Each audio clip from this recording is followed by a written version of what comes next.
Yeah. Uh.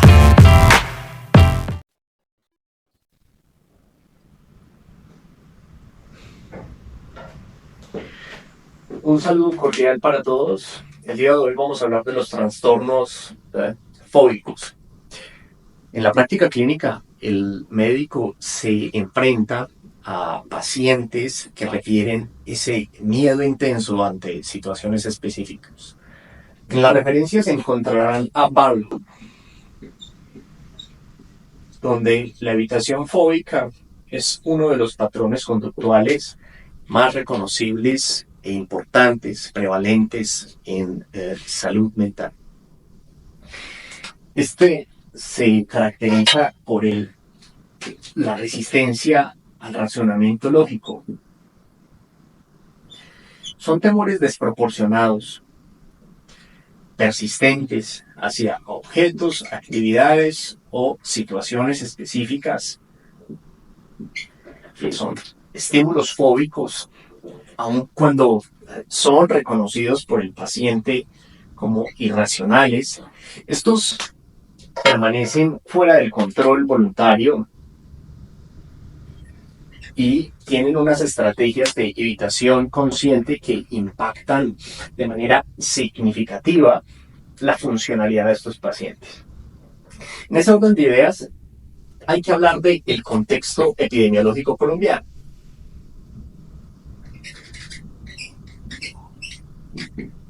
Las fobias específicas son el diagnóstico psiquiátrico más común en la población general en Colombia.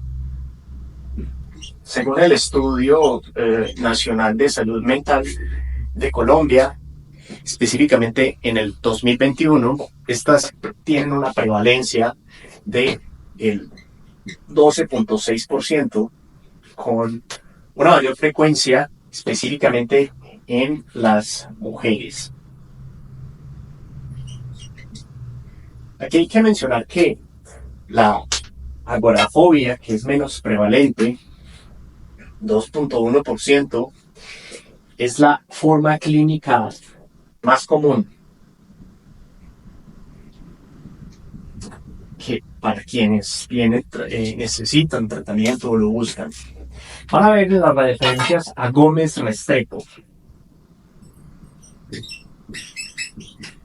Identificó este autor que en el contexto colombiano, de manera particular en las zonas urbanas, estos trastornos tienen una carga de enfermedad, una carga importante y significativa, con un deterioro específicamente de 3.2 años de vida ajustados por discapacidad.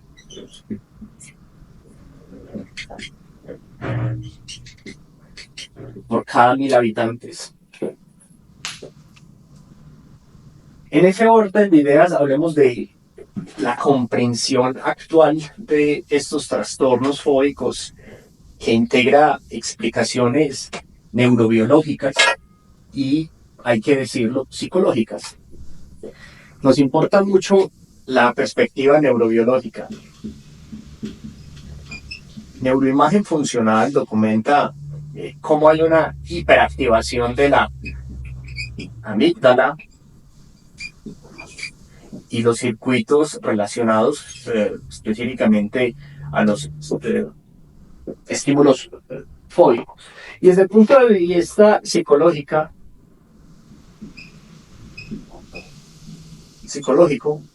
las fobias se conceptualizan como un resultado de un condicionamiento clásico, donde un estímulo inicialmente neutro se asocia con experiencias aversivas. En ese orden de ideas se mantiene esto posteriormente por un feedback o refuerzo negativo por la conducta evitativa.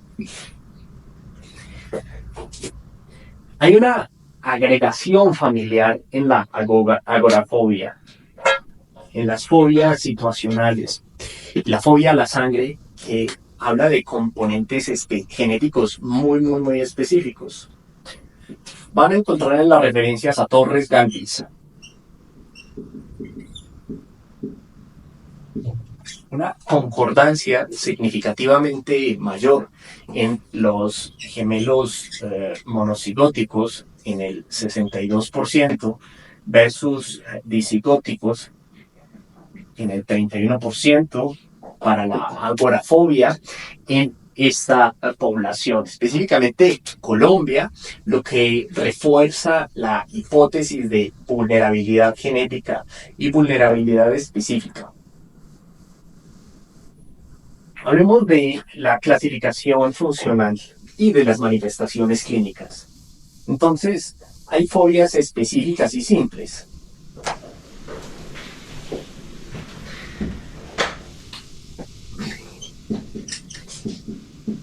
Son la forma más frecuente del trastorno fóbico, especialmente en los niños, donde son casi normativas de manera evolutiva. La proporción hombres y mujeres de estas fobias simples son 2 a 1 y se clasifican según el estímulo. Zoofóbicas, temor a animales o insectos, las más prevalentes, o ambientales, miedo a elementos naturales, alturas, agua, tormentas. Sangre,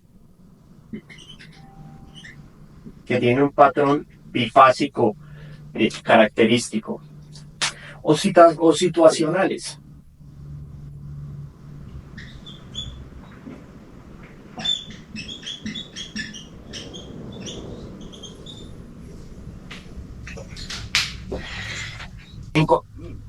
Berrío documentó que la fobia a la sangre tiene un patrón fisiopatológico muy importante, único, donde hay una activación simpática con una respuesta vagal predominante que puede provocar bradicardia, hipotensión y síncope. Es importante, no preguntado, pero un dato chévere de saber. Hay otras fobias que mantienen este patrón adrenérgico muy consolidado.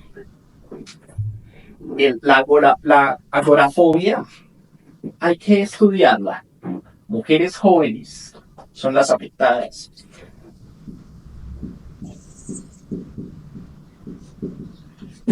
Son miedos donde escapar o recibir ayuda en una situación es difícil.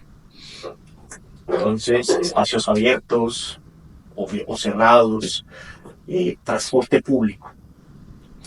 A diferencia de las fobias simples, esta agorafobia es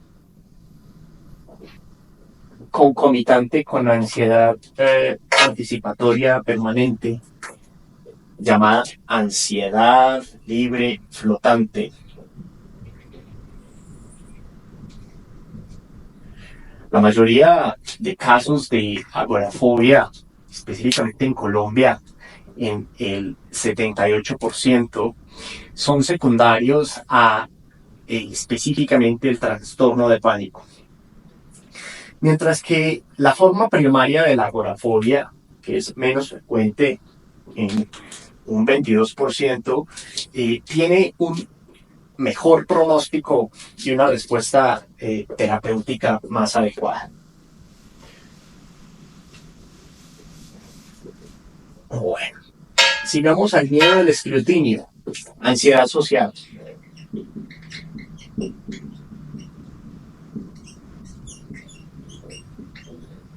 Este no tiene diferencias entre sexos, aunque tiene una mayor tendencia en varones que buscan atención médica.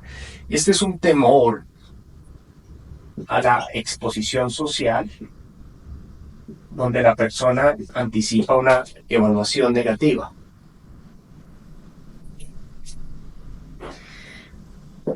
Hay un autor llamado Rapey que dice que el temor social de ejecución, específicamente el miedo a hablar en público, Es la forma más prevalente y afecta específicamente hasta un 30% de la población general, en tanto en cuanto las formas generalizadas, aunque menos frecuentes, en el 12%, generan una mayor discapacidad funcional específicamente. Estos pacientes presentan un riesgo incrementado de alcoholismo y automedicación. El diagnóstico diferencial de esto debe de considerar trastornos de personalidad, específicamente con déficit social y evitativo. Muchas veces lleva a retraimiento que nos puede llevar a depresión y puede ser concomitante con algunos rasgos esquizoides. Entonces, ahorita hablemos de algo más profundo, que es el trastorno por ansiedad generalizada. Este es un estado de preocupación excesiva ante los eventos cotidianos que se acompaña de manifestaciones somáticas que son cefalea, sudoración, tensión muscular. Cierra. En las referencias lo pueden ver. Este es el trastorno ansioso con mayor comorbilidad psiquiátrica, presentándose en hasta el 65% de casos con otros trastornos mentales, principalmente el trastorno somatomorfo y el trastorno depresivo, lo que lo cuestiona en su validez como una entidad nosológica independiente. Esta clase de pacientes consultan de manera inicial en atención primaria antes de ir a medicina especializada. Tienen síntomas predominantemente, claro está, somáticas. También observemos a Cáceres en las referencias, donde se documenta que en centros de atención primaria colombianos, el 38% de consultas por cefalea tensional crónica y el 42% por síntomas gastrointestinales funcionales cumplen criterios para trastorno de ansiedad generalizada comórbido. Bueno, esto es lo más importante acá. Las alteraciones en la infancia son el mutismo selectivo.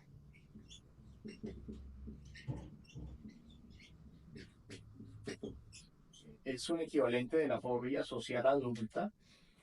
Son niños que hablan normalmente en entornos familiares, pero tienen un silencio selectivo en otros contextos, lo que genera dificultades sociales específicamente e impacta las habilidades académicas. En niños, el trastorno por ansiedad de separación. Los niños tienen ansiedad ante la separación real o anticipada de las figuras de apego, manifestándose en rechazo escolar, síntomas somáticos, principalmente gastrointestinales y cefalea, con preocupación por desgracias potenciales y alteraciones del sueño. Aquí hay que mencionar a Londoño. Está la referencia. El trastorno por ansiedad por separación en la población pediátrica colombiana es un factor predictor muy importante para el desarrollo posterior de agorafobia y el trastorno de pánico, específicamente en la adultez. Bueno, el diagnóstico de los trastornos fóbicos está fundamentado en esa evaluación clínica y la anamnesis. Entonces aquí hablamos de la escala de ansiedad de Hamilton, el cuestionario de Beck y el inventario de fobia social validados para la población colombiana son vigentes y preguntados. Esto complementa la anamnesis. Ese diagnóstico diferencial en esto debe de considerar entonces trastornos médicos con manifestaciones ansiosas, a saber, hipertiroidismo, feocromocitoma, o efectos adversos de medicamentos, otros estimulantes. ¿Y qué se acompaña de ansiedad? Depresión, psicosis. Ese es el resumen del diagnóstico. Nuevamente hablamos de terapia cognitivo-conductual.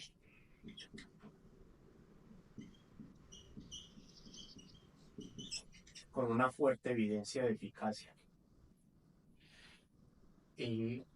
Traste en el 2019, lo pueden encontrar en las referencias, hablan de que las técnicas de exposición gradual en vivo para las fobias específicas tienen tasas de remisión del 70 al 85% en diversos estudios controlados, lo que supera de manera significativa a otras modalidades terapéuticas.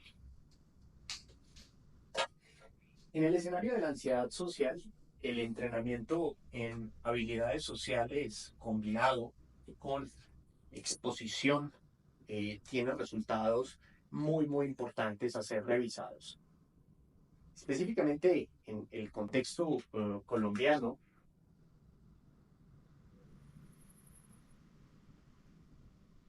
han documentado la efectividad de protocolos adaptados de manera cultural o una adaptación cultural con tasas de respuesta comparables a estudios internacionales y una mejor evidencia terapéutica para hacer esto.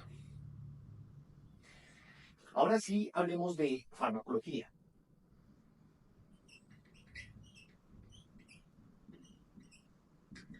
Que varía según la identidad específica.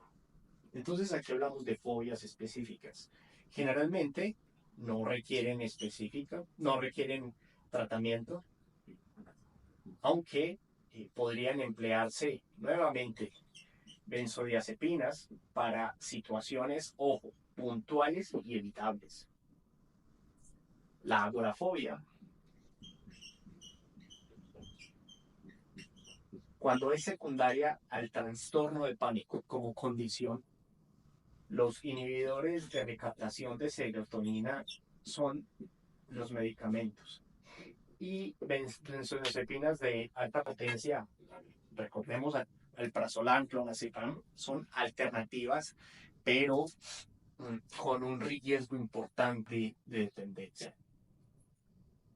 Para la ansiedad social, los IRSS tienen buena evidencia en las formas generalizadas. Para presentaciones específicas, como el miedo a hablar en público, los beta bloqueantes,